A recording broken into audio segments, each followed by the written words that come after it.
it becomes. All right. So I know what a lot of you thinking.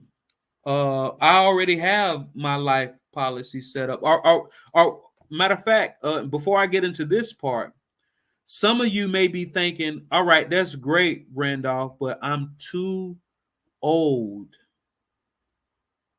to get a life insurance policy started, or my health is too bad to get a life insurance policy started. Well, let me go ahead and make you feel a little better. Because of the way these policies are structured, it's not as risk heavy to the insurance carrier, and therefore sometimes they may be able to accept risks that they might not normally take. Because the normal way that people get a life policy is they set it up to where they pay as little as possible for the most life insurance as possible.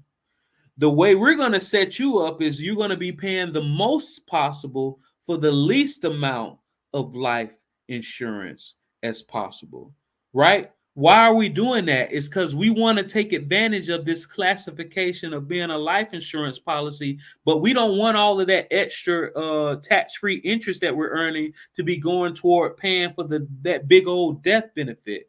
We want to set it up to where eventually our cash value ends up surpassing what our original death benefit was.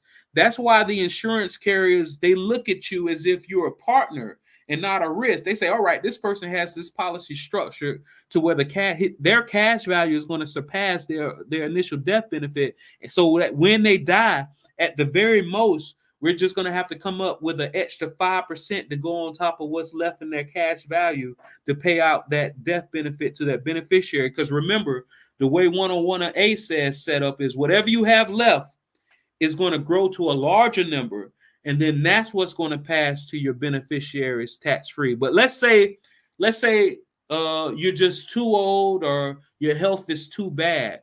We can do what's called a surrogate. Now, a lot of people have heard of the term surrogate as it relates to somebody carrying a baby for them.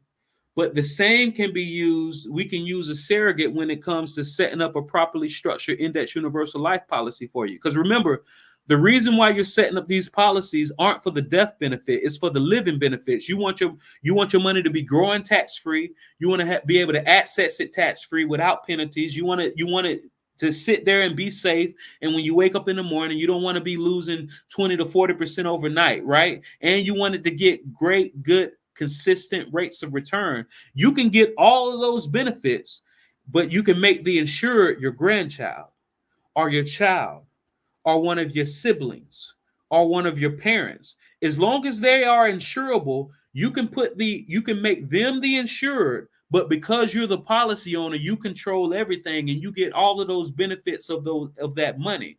And let's say you predecease them. Let's say you put a policy on them and you got it set it up to where that IUL, you getting a tax-free annuity until the day you die. And let's say you predecease, you die before the person that you put the policy on. What you can do is you can have them set as the contingent policy owner. You can have them set to where when you die, the ownership of the policy then moves to them.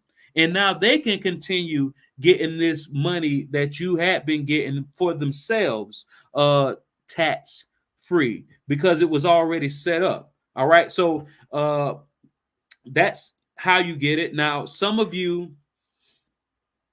probably already have a whole life policy set up, or some of you already have an IUL set up, but you noticing it's not getting the same returns that I told you it should be getting. So that probably means that the wrong person set it up, right?